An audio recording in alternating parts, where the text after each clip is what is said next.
เงยไปเดียวแล้วให้มันจบเลยเรียกหนักทุกคนทุกคนเลยแต่ว่ายังใครสบายดีตอนเศร้าทุกคนมื้อนี้นี่กะ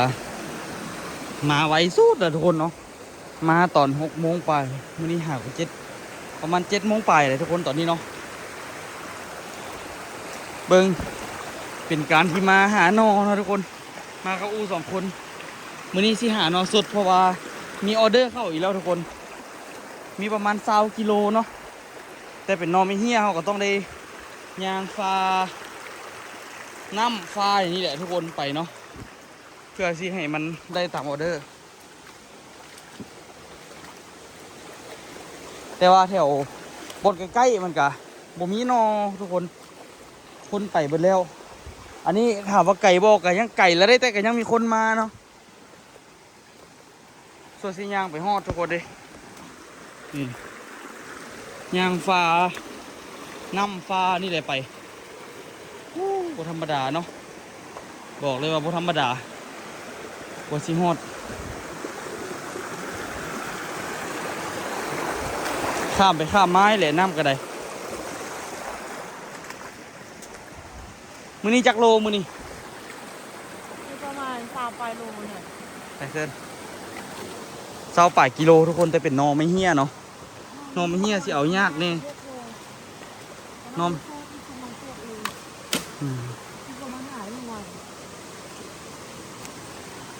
มีคนมาหานอไม่ซอดไถนอมาหา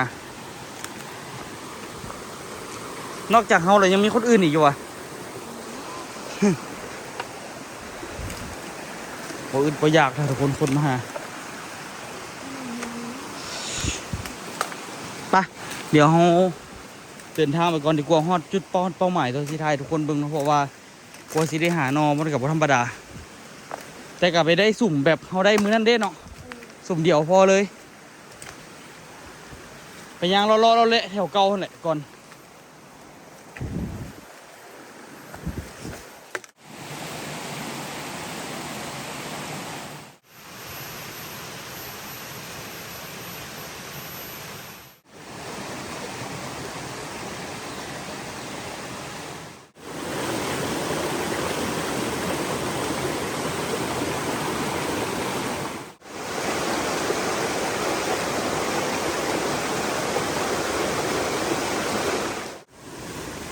ยังบ่ฮอนเป้าหมายเธอแต่ว่าเห็นนอข้างทางก็เลยเอาซะ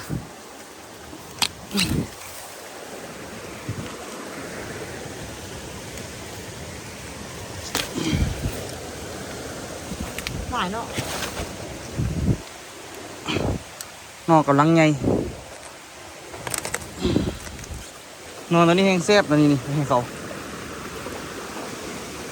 อันนี้ยังบ่ทันฮอดเป้าหมายเธอเลยแต่ว่ากะเห็นแล้วก็ฮักเอาสินะเริ่มแจ้งละแต่ละมือมาหาเด็ดน้อยทุกคนเบิ่งเนาะเบื่อบ่ทุกคน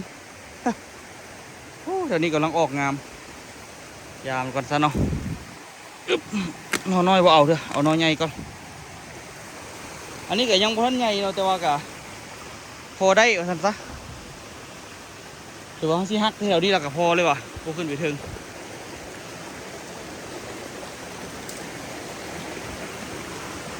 ปึ๊บไปทิมไม่หันก่อนลองไปซอกฟักนี่ก่อน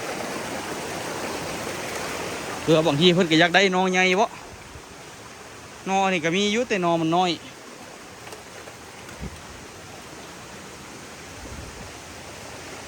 น้อยก็หักไปก่อนเนาะ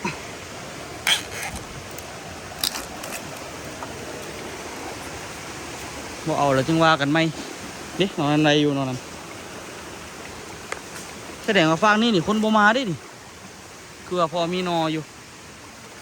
โอ้แต่มื่น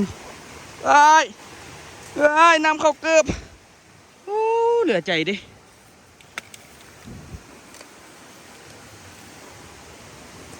อุตส่าห์ระวังได้ระวังวะสุดท้ายน้ำก็เข้าเกือบมันมืนมาหินเลยเนาะเข้ากระยามันเถอะมาสุดก้อนนี่โบเปียกเลยมาสุดนี้หากมา1 เปียกละ อ้าวอย่าบ่อยากมือเปียก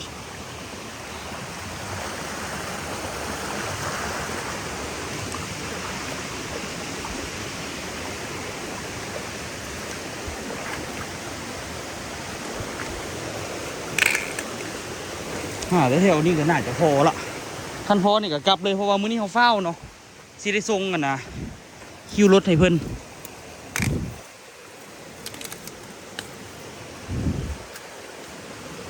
แถวนี้พอมีอยู่อึด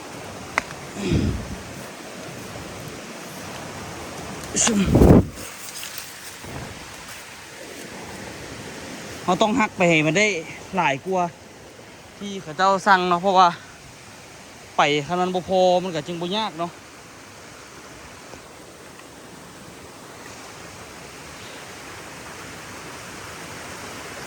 นอนนี่บอกกันใหญ่ไปเฮ็ดนอนผงคักเลยนี่อูคำบอกอูไปกระฮักเอาละแม่บัวอันยาวเอาไว้เฮ็ดนอถงเฮ็ดหม้อนึ่งอันซอปีอันนึ่งกับพ่อสินะเอารถโอ้ต้องแห้งอยู่นี่ก็ได้หาแต่แถวลุ่มนี่กับพ่อแล้ววะ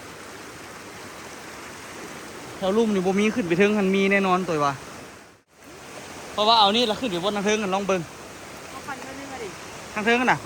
โอ้ยอู้หอยทากจับหัวเจ้าหรือว่าทากวะโอ้หอยทากนี่นะจับบ่นี่นะหัวนี่นะเบิ่งมีทากจับหัวนอยาวนี่ก็เอารถอย่างวะเขาจะไปเลือกเอาเดี๋ยวบ่เอาวะเอาแม่นอบอกงามนู่นน่ะ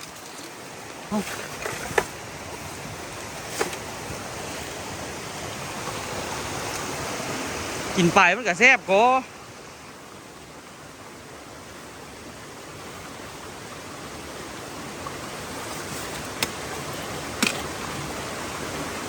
เอาได้ไปไหมนั่นน่ะตลาดไป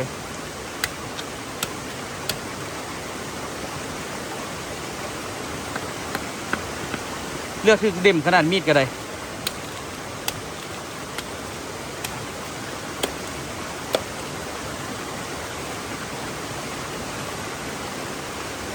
ไปจักโลแล้วฮัน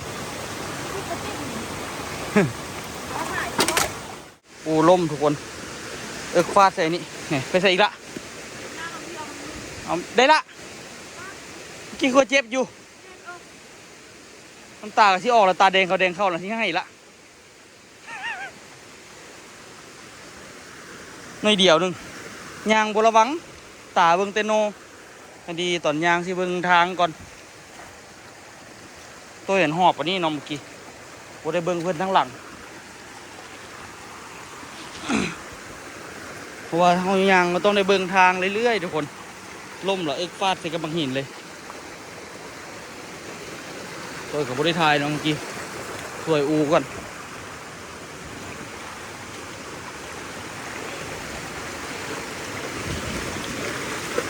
ส่วนหลายทางผ่านกับเจ้ามันกะนอจะก็มืดเนาะแต่ว่าเมื่อกี้นี่งงอยู่เป็นอย่างมันคือมีนอครับถัดมีน้ำตกอีกคนก็ทุกคนน้ำแยกเปลี่ยนสองทางเนาะตอนนี้โอ้มีคังมีดินเขาเจ้าอีกก้อนในข้างหน้านี่เขาจะล้อมหัวไว้เรื่องกับบุ้งกันว่าเขาจะจับจองดินอันนี้กันนะเด้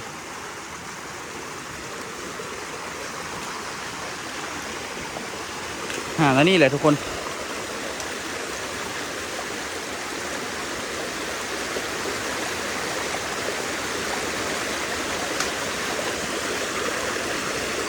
หาแถวนี้แหละก็กลับแล้ววันนี้เอาพอออเดอร์เนาะแต่กับพอบ่ได้หาล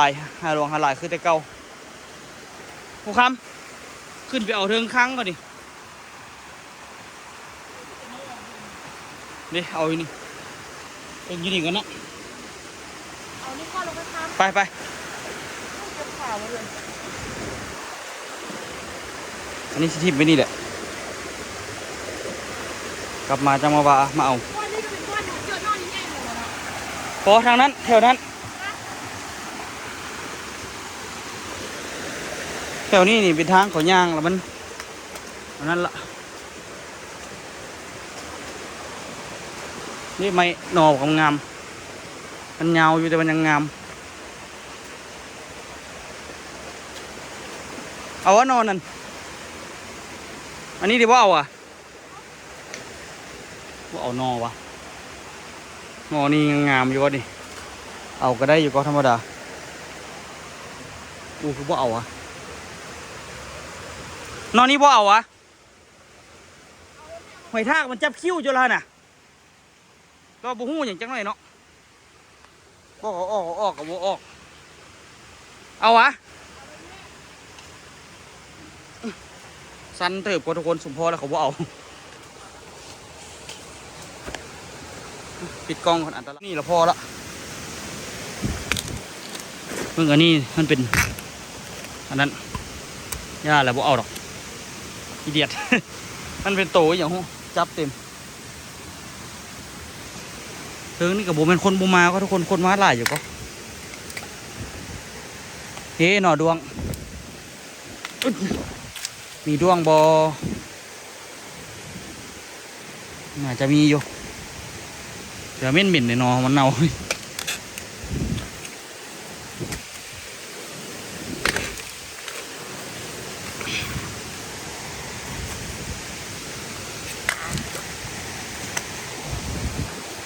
จบละเอาอยู่นี่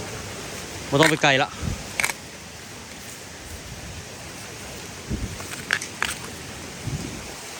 ไม่ต้องไปใส่เพิ่มละเพราะว่าเขาเอาตามออเดอร์เนาะทุกคนเอาแล้วหรอเพราะว่ามันสีหนักเขาโพดคือมือนั้นโอ้มีพี่น้องงามๆโอ้ยพี่น้องเลย ใกล้ๆนี่ก็มีไป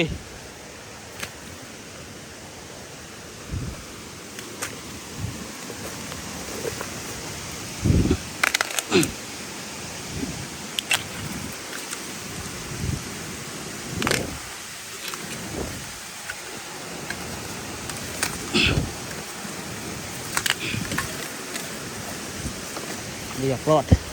ข้ามมาพี่ดีกว่าอันนี้ซิได้ซ่อมอยู่ให้มันพอดีเปล่าเอาแต่วันอ่อนนะส่งลูกค้านะเอาแล้วให้เขาได้กินนอสดเนาะไปให้มันทันรถมื้อนี้ละกะไปมื้อนี้ฮอดมื้อนี้เลยทุกคนเพราะว่าลูกค้าอยู่เวียงเนาะได้นอสดไปกินโอ้เพิ่นเอาไปกินหรือเพิ่นเอาไปขายหัวเอาหลายโลเติบอยู่เนาะ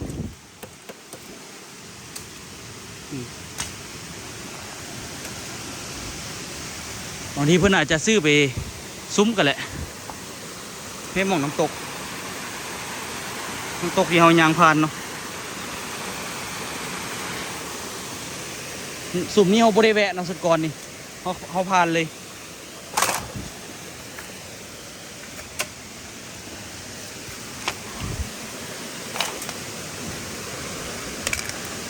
นักล่าหาหน่อไม้เดี๋ยวนี้นี่ตัวกับอูนี่ถือว่าเซียนแล้วก็ เจ๊ไหนก็หุ้งมืดบ่อยไผ่ได้ตัวเลย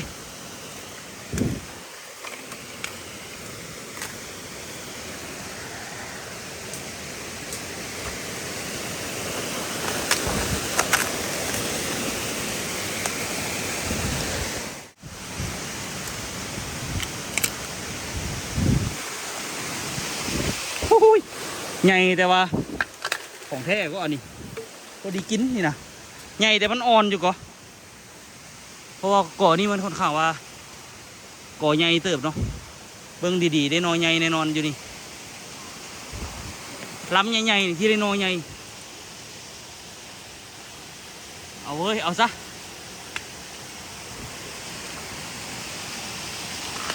เอาก็เอาแต่ป้ายอยู่เนาะทุกคนให้ลูกค้าได้กินแซ่บ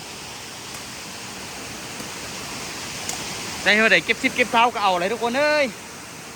ของปลาเนาะผมมีเงินน้อยบุคอยวัฒนาเอาทุกทางที่หาได้เอาไปไปนี่ พออูพอแล้วไปเอานอซอดป่ะนี่โอ้ยมันสิห่างบนหล่อนเด้อเป่านั่นก็เกือบพอแล้วเด้อสิบอกให้สิเมตรคือเก่าบ่ได้ก็บ่ไปห้ามน้ำเจ้าก็เห็นว่าได้แล้วก็สิเอานอบ่ได้หลายละเอาปัญหาตอนหอบนี่แหละมันเป็นนอสดทุกคนบ่เป็นนอปอกเนาะนอแบบนี้แหละขายง่ายสุด บ่ต้องได้ผ่านกรรมวิธีหลายอันต้องเมื่อยเดียวเราให้มันจบเลย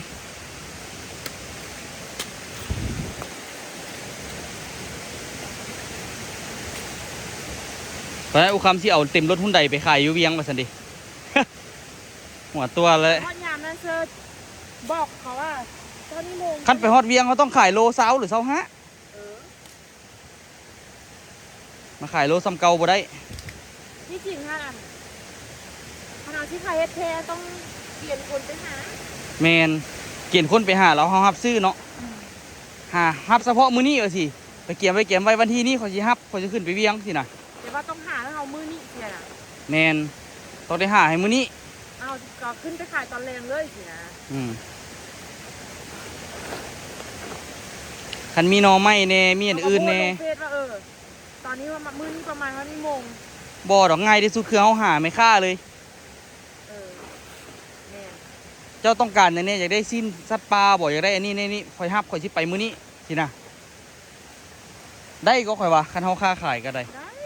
คันเฮาไปล้มไปหยังบ่เอาอันนั้น เนอะ มาพี่แม่ มันเหี่ยวนะ มาพี่แม่บอกไอ้ไร อันนี้เป็นเหี่ยวนะตัว ฮะ เหี่ยวเอาเพชรนอกถุงมาได้อยู่เอาไปขายมันดึงงาม เอาแล้วนะ เอาไปเฮาก็ไว้ไปแกงกินตัว ไปเป็นเลือกอีกได้นี่เลือกที่ฮอดก่อนนี่ที่ฮอดก่อนติดไฟลูน ได้เลือกแต่แนวดีๆให้ลูกค้าทุกคนเลยแต่ตัวนี้มันยังดำๆอยู่นะ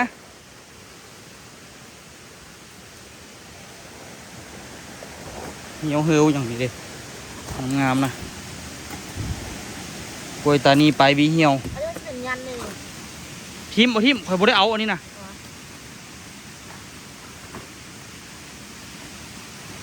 ทักไม่นอน ข่อยละบ่อยากเอาน้อยๆให้ลูกค้า ลูกค้ามักนอนห้วยเฉยเลย โอ้เจ้าบ่ฮู้ติบางทีเขาก็มักนอใหญ่ก็มีข่อยอยากได้นอใหญ่นี่ก็ข่อยกินจังซาใจดี เอาเรื่องเขาไอ้ตัวเนาะ เฮากระแถมขอน้ำบ่แม่นว่าสิเอานั้น แหมเนี่ย เขาต้องได้แถมเพื่อให้กับเจ้าจากโล2 โลเขาจะเอาหลาย3 โล5 โลเอา พอจากโล2 โลคำอาปากเลย โล จะ นึงอันนี้ก็ได้ 3-4 โลแหละไปเบิ่งตัวจริงอะไรทุกคนเพราะว่านะเขาฝากคิวรถมันบ่ได้นะกำหนดเรื่องกิโลเขาก็อาจจะใส่หลายๆแน่เนาะคุณเริ่มมักง่ายแล้วบัดนี้ ก็จะมีดีเนาะที่เอามาบนทุกอันเลยนะ ซื้อมีดงามๆให้บอกหลายๆเพเบิด มีเจ้านี่บุเป็นตังลาเด้อบางเท่บางว่าใส่เดี๋ยวพูดเดียวนึงกับเป็นโอยมั้งนะ เมื่อหน้าไปซอกซื้อมีดบ่ ไปไข่เพื่อไปมองเราเคยไปไม่นอนพากันคืน เท่ก็ไปซอกซื้อมีดดีๆมาไว้ใส่ของเขาใส่ตลอดบางแต่ว่ารับนี่คมไว้ขนาดเด้ เอ๊ะแต่มันบาง เอาไว้ซอยไว้อย่างไปเมื่อไปเอานอซอดยังอีกเลยนี่จะเสียเอาเป็นเป่าคุณวะไปอย่าลืมต้นหอบเด้ ข้าวที่เขาจะได้ช่วย หูอยู่ว่าคัดน่ะมัน2 เป่าแล้วไปหาซะนะเอาเต็มเป่านี่แหละเราจะลืมหอบตนอย่าลืมคิดว่าตัวเองต้องได้หอบน้ำพอละมันบ่คือนอปอกก็นอสดนะ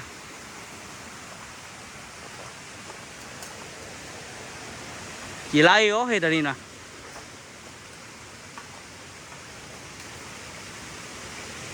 หนักเลยทุกคน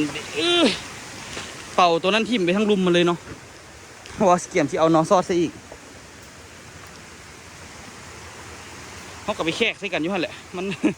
อยู่ใกล้น้ำตกเนาะ แถวนี้ผมว่าดินเขาเจ้าเลยเป็นคางงัวเขาอันคางงัวนี่ก็มีความเสี่ยงที่จะมีทากเลยขนาดทุกคนเอ้ยปั่นน้ำพุทับเราแต่น้ำพุทับเราใส่กว่านี้ดินเจี๊ยบมีนะนี่อยู่เวียงแม่โหยเป็นเจ้าของนี่รวยเลยเนาะแท้ก็มีนะนี่อยู่เวียงนี่รวยแท้ก็ไปเมื่อเรียกหนักทุกคนทุกคนเลยแต่ว่ายังใครหอบมีนี่เขาไม่ได้ไปไก่หลายเนาะคือสุดก้อนนี่ไปไก่ป้าที่โตบ้านยางกับเพราะเป็นตาตายหอบนี่ค่อนข้างโอเคเนาะบกไก่เฮงยางพอไหวอยู่หอบนี่นี่กะนอไม่เหี้ยนี่15-16 โลเนาะก็เทียบไป20 โลพอทีเพื่อกับเจ้าแล้วก็นอไม่ซอดอีก5-6 โลเนาะ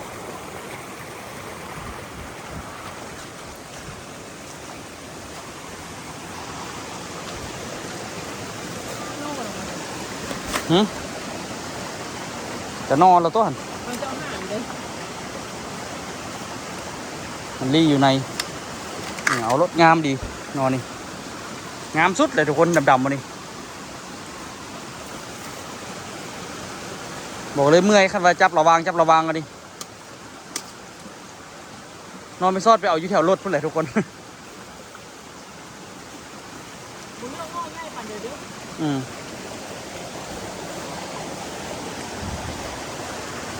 ระวังบนนี้นะบนนี้แหละเมื่อกี้ล่มบนนึงอุคำแค้นเลยลุกมุขึ้นเลย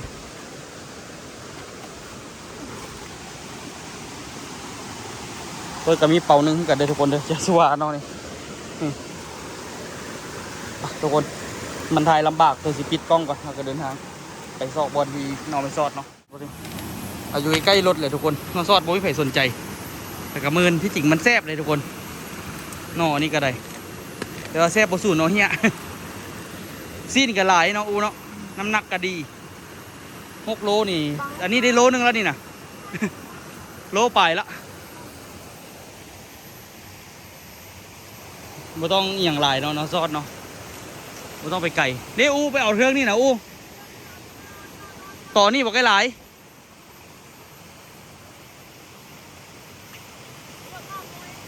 ก็คือผู้ใส่ถุงมือนอนี่ตัวผู้ใส่ถุงมือเดียวทุกคนมือเป็นเมนหมด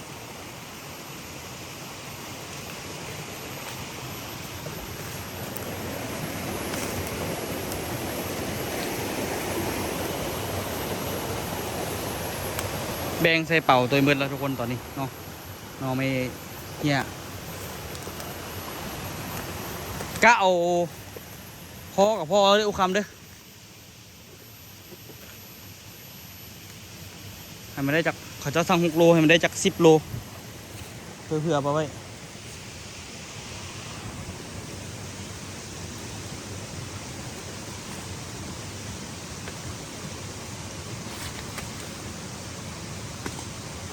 แต่อุคำหักคนเดียวกันเรือแล้วแหละ กอเดียวนี่ก็เรือแล้วนะทั้งหน้าเอาไหมถึงนะนองงามๆก่อน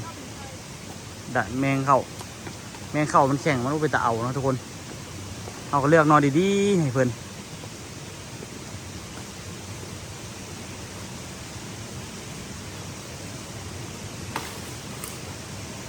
แกงนออีกเลยจักบุนี่ เฮ้ยได้ไกลขาเจ้าพอแล้วนี่สุ่มเดียวนี่นะ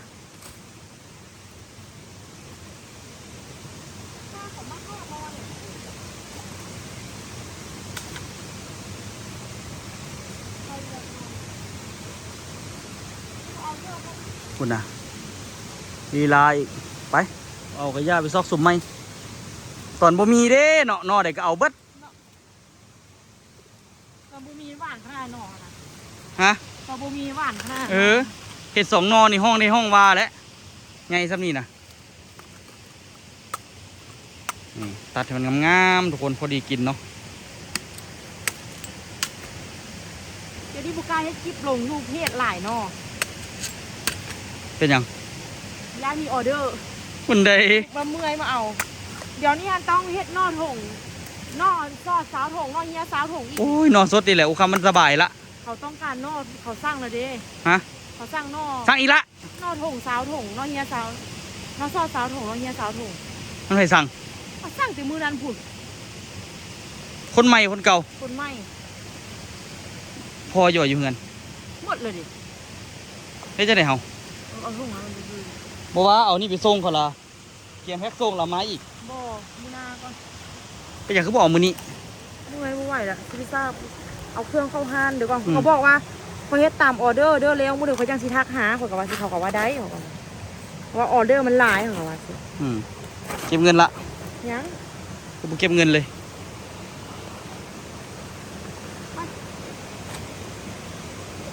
มีการบุกกล้าเอาลงยันออเดอร์เข้าอีกดิ เขาอีหลี ตัวสิแบกนี่ก่อนทุกคนเอาไว้ธรรมดาเลยเป่านี่ก็ได้หูของแท้ได้ดิโบเป็นนอปอกเลยนอสดได้นี่ นักสมควรเนาะแต่ว่าโบย่านเขาชิฮอดรถละใครเนี่ยโบเมื่อยหลายทุกคนมือนี้เฮ็ดตัวอื่นได้สบายนอสดนอบุคือนออันนั้นสบายได้สบายป่ะมาชั่วโมงเดียวทุกคนบ่ฮอดชั่วโมงสมบูจักต้องย่านออกบ่พอ6 โลหั่นน่ะมันสิไปโลแล้วนี่นะไปเมื่อบัดนี้สั่งมึงดูสั่งเป่านี่ก่อน อันนี้เอาเสื้อ จักโลเอาเจ้าว่ะเป่านี่ จักลองฟังมือดู เป็นซาว โอ้โห ว่าไปบ่ฮอด โอ้โหเอาไปจับดู8 โล เน่ เนี่ย เกือบยังเหลืออยู่นี่อีกอูคำบ่ย่านบ่พอกะพอดีแล้วนะ ซ่อนนี่บ่พอ เอาใส่เป่าเดียวให้เขาคุณจึงบ่เสียเงินหลาย อันนั้นออกถอดออกก่อน ทอกอันนี้ออก ถอดออกแล้วเลือกก่อน เขาเอาลูกกับแป้งส้นแป้ง โอ้นะเขาก็ว่า เขาเสื้อเป่าให้มันงามแน่ นอกซ่อนนี่ก็เลือกนอกน้อยเชื่อเลยอันนี้เป็นนอกเยอะ เอา อยู่บ้านเจ้าก็มีมาเดียวก็มีนอกนี่เนาะนอกอันนอกหกว่ะนอกหกกับนอกอันนอก เอาเทแยกต่างหากบ่ให้มันป่นกับนอซอส เออ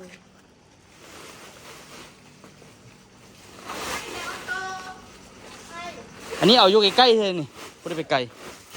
บ่ได้ไปไกลเฮงคือสุดก่อน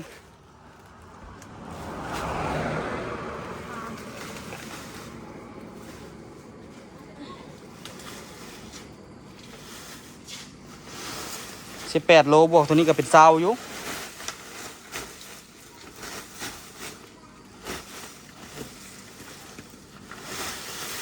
คิดเอาอยู่บ้านเนี่ยไม่เลือกซื้อเอาอยู่ อันลั่นอันเป่าก่อนแล้วค่อยๆใส่ แม่แล้วเอาเนาะ อันนี้จักโลละกายโล6 โลอันผู้คำจักโลแล้วนี่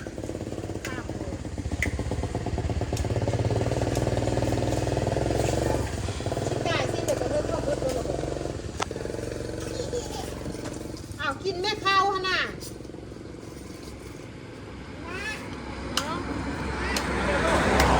อ๋อแม่ขายลูกอย่ามาใกล้แม่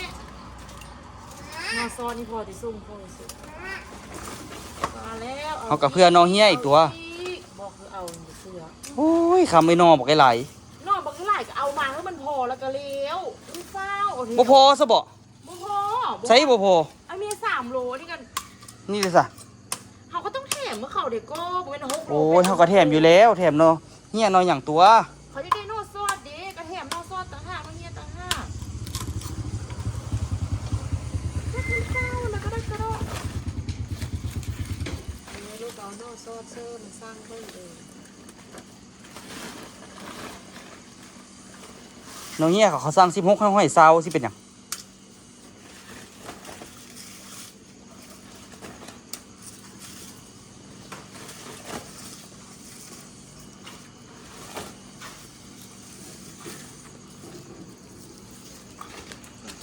เนาะนี่ก็สิลายนี่ก็บ่กล้ามันเอา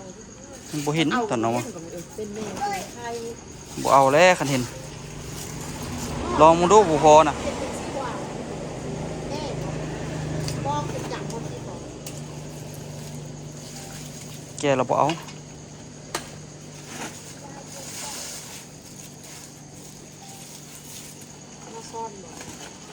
อันนี้เราซอสเรามืดแล้วมันบอก ยังเราซ่อนนี่นี่ ลองเบิ้งบ่พอนะ นี่ลูก จักโลเอาจะว่านี่8 โลข่อยว่านี่ จักโล 8บ่ 7 โลไปกับ8 นี่เป็นอย่างว่าสิบ่พอ อันจัดดีๆเนี่ยจัดเอานอนนั่งเซอร์ดีๆเพราะว่ามันโงงเง่ทุกคนลงซื่อ คุณน่ะมันเบาอย่างกับโทรศัพท์เจ้าหัน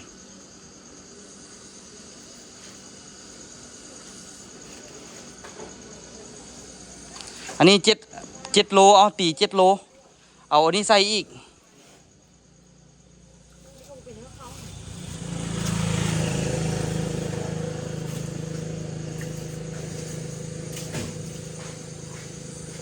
รถมาเอาเรียบร้อยทุกคนเจ้าเบิกเขาเจ้าไปละไปทุกคนไปเจอกันคลิปหน้าเนาะส่งเรียบร้อยเนาะเรียบร้อยแล้วเด้อ